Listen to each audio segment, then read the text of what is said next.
हाँ विद्यार्थियों, हमने पिछले वीडियो के अंदर हमने एपो एंजाइम के बारे में यहाँ तक हमने पढ़ लिया था। एपो एंजाइम तक हमारा उसमें हो चुका था, ठीक है ना। तो अब इस अगले वीडियो के अंदर हम उसी एंजाइम की आगे टॉपिक को बढ़ाते हुए एंजाइम के विशिष्ट गुण के बारे में अध्ययन करेंगे, ठीक है ना। एक दिन के अंदर जो आपको मटेरियल अवेलेबल करवाया है, उस मटेरियल को एक दिन के अंदर 2 वीडियो के अंदर मैं आपको ट्रांसफ़र करूँगा। तो सबसे पहले हमने एंजाइम की संरचना, एंजाइम के बारे में पढ़ लिया था। अब हम एंजाइम के विशिष्ट गुण का अध्ययन इस वीडियो के अंदर कर लेंगे।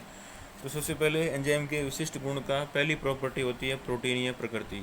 यानी एंजाइम होता है वो एंजाइम प्रोटीनीय प्रकृति का होता है। या भली भांति जानते हो कि एंजाइम प्रोटीन से मिलकर बनते हुए होते हैं।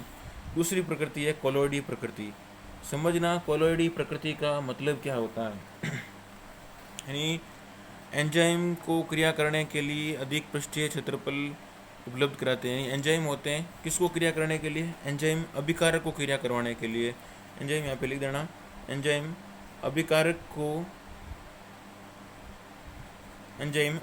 को क्रिया करने के लिए अधिक पृष्ठीय क्षेत्रफल उपलब्ध करवाते हैं। यानी जैसे ही अभिक्रिया होगी तो अभिक्रिया में एंजाइम और अभिकारक आपस में जुड़ेगा, तो ये एंजाइम क्या करता है, उस अभिकारक को अभिक्रिया करने के लिए अपनी सतह के ऊपर अधिकतम क्षेत्रफल प्रदान करता है। तो इसका कारण क्या होता है, इसकी कोलोइडी प्रकृति होती है। फिर है विशिष्टता। सभी एंजाइम अपनी अभिक्रिया के प्रति विशेषता रखते हैं। सभी एंजाइम होते हैं वो सभी एंजाइम अपनी अपनी अभिक्रिया के नहीं, सभी अभिक्रियाओं के लिए बहुत सारी जैव रासायनिक क्रिया होती है, ठीक है ना। तो सभी जैव रासायनिक क्रियाओं के में सभी एंजाइम समान नहीं होते हैं। प्रत्येक क्रिया के लिए अलग अलग एंजाइम पाया जाता है। यानी एंजाइम की खुद की भी विशेषता होती है। जरूरी नहीं है कि वो सभी क्रियाओं के लिए एक ही एंजाइम हो।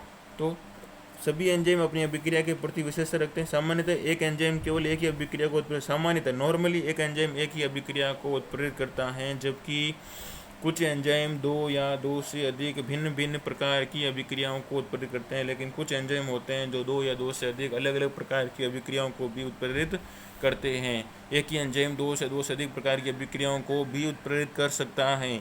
इस प्रकार से इसके आधार पर विशेषता होती है। वो टोटल 4 प्रकार की विशेषता के बारे में पढ़ेंगे। तो बड़ा प्रश्न भी आ सकता है विद्यार्थियों की एंजाइम के विशिष्ट गुण बताइए। तो उसमें आपको इतना वर्णन नहीं करना, उस विशिष्ट गुण के अंदर नंबर के अनुसार आपको मेन पॉइंट लिखना है। लेकिन अगर आपको विशेषता के अंदर ही प्रश्न बन जाए कि निरपेक्ष विशेषता क्या होती है, समूह विशेषता क्या होती है, बंध विशेषता क्या होती है और त्रिविम विशेषता क्या होती है, तो विशेषता टोटल 4 प्रकार की होती है। एक निरपेक्ष विशिष्टता, समूह विशिष्टता, बंध विशिष्टता और त्रिविम विशेषता। इस प्रकार से 4 प्रकार की आपकी विशेषता है। निरपेक्ष विशेषता, एक एंजाइम एक ही अभिक्रिया को उत्प्रेरित करता है। निरपेक्ष विशेषता कैसे कहेंगे? जब एक एंजाइम केवल एक ही अभिक्रिया को उत्प्रेरित करेगा, एक एंजाइम के द्वारा जब एक ही अभिक्रिया को उत्प्रेरित किया जाएगा तो उसे हम कहेंगे निरपेक्ष विशेषता। जैसे यूरिएज एंजाइम के द्वारा केवल यूरिया का जल अपघटन, ये यूरिया का जल अपघटन एक अभिक्रिया होती है। इस यूरिया का जल अपघटन के लिए केवल यूरिएज एंजाइम ही काम में आ सकता है, दूसरा एंजाइम कोई भी काम नहीं कर सकता यहाँ पर।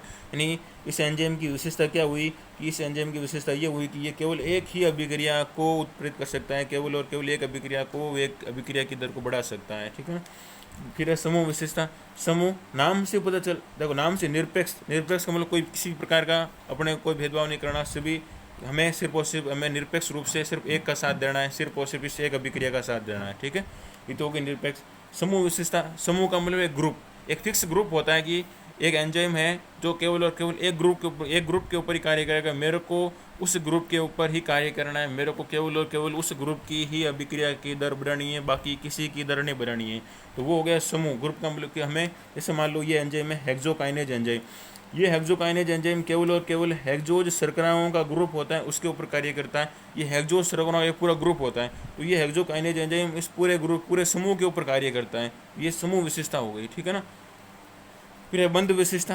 नाम से पता चल रहा है बंध विशेषता का मतलब अगर कोई एंजाइम किसी एक विशेष बंध पर कार्य करता है, यानी कोई एंजाइम केवल और केवल एक विशेष बंध को ऊपर ही कार्य करेगा तो उसे हम कहेंगे बंध विशिष्टता।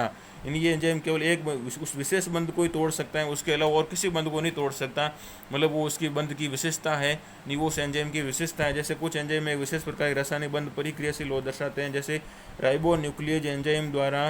ये एंजाइम है कौन सा? Ribonuclease enzyme.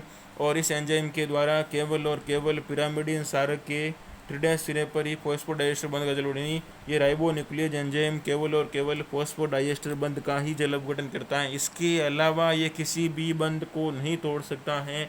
ये राइबोन्यूक्लियेज एंजाइम केवल और केवल इस फॉस्फोडाइएस्टर बंध का ही जल अपघटन कर सकता है। तो ये इसकी विशेषता है। ये इस राइबोन्यूक्लियेज एंजाइम की विशिष्टता है कि ये केवल और केवल इसी एंजाइम इसी बंध के ऊपर कार्य कर सकता है। फिर है त्रिविम विशिष्टता। त्रिविम का मतलब कोई एंजाइम केवल किसी तो समायोता आपने केमिस्ट्री में पढ़ती है, डी और एल और डी समायोता, यानी कुछ एंजाइम क्रिया कारकों के केवल विशेष प्रकार के त्रिविम समावी बनते हैं। उनमें से जैसे अमीनो अम्ल ऑक्सीडेज के केवल और केवल एल अमीनो अम्ल को होने वाली अभिक्रिया यानी एल ग्रुप के ऊपर ही कार्य करता है, एल अभिक्रिया के रूप को बढ़ाता है, डी अमीनो अम्ल पर कार्य नहीं करता। तो इसकी त्रिविम समावेश विशेषता हो गई। अगला वृहद आकार। एंजाइम का वृहद आकार, ये भी इसकी विशेषता है कि एंजाइम अणु का आकार बड़ा होने के कारण अधिक से अधिक क्रिया कारकों को अभिक्रिया सतह प्रदान कर सकता है। एंजाइम अणु होता है, इस एंजाइम अणु का आकार बड़ा होने के कारण यह अधिक से अधिक अभिक्रिया कारकों को अभिक्रिया सतह प्रदान कर सकते हैं, तो अभिक्रिया की दर को बढ़ाने में सहायक होते हैं। एंजाइम का आकार बड़ा होता है और आकार बड़ा होने के कारण अधिक से अधिक इसके ऊपर क्रिया कारक जुड़ सकते हैं और अधिक से अधिक क्रिया कारक जुड़ेंगे तो अधिक से अधिक अभिक्रिया का दर बढ़ेगा। फिर अम्लीय और क्षारीय दोनों प्रकार की क्रियाधारों से क्रिया करने की क्षमता। सबसे मोस्ट पॉइंट है कि एंजाइम होता है वो एंजाइम अम्ल के साथ भी क्रिया कर सकता है और ये एंजाइम क्षार के साथ भी क्रिया कर सकता है। लाडलों मतलब क्या हुआ कि एंजाइम अम्लीय और क्षारीय दोनों प्रकार की पदार्थों के साथ दोनों प्रकार के अभिकारकों के साथ क्रिया कर सकता है। इसका मतलब कारण क्या हुआ, क्योंकि एंजाइम बनता किससे है, एंजाइम बनता किससे है, प्रोटीन से। और प्रोटीन की प्रकृति कैसे होती है, उभयधर्मी होने का, यानी प्रोटीन होता है वो अम्ल के साथ भी क्रिया कर सकता है और क्षार के साथ भी क्रिया कर सकता है। इसका मतलब जब प्रोटीन इन दोनों के साथ क्रिया कर सकता है, मतलब एंजाइम तो प्रोटीन से बना हुआ है, इसका मतलब एंजाइम भी क्रिया कर सकता है।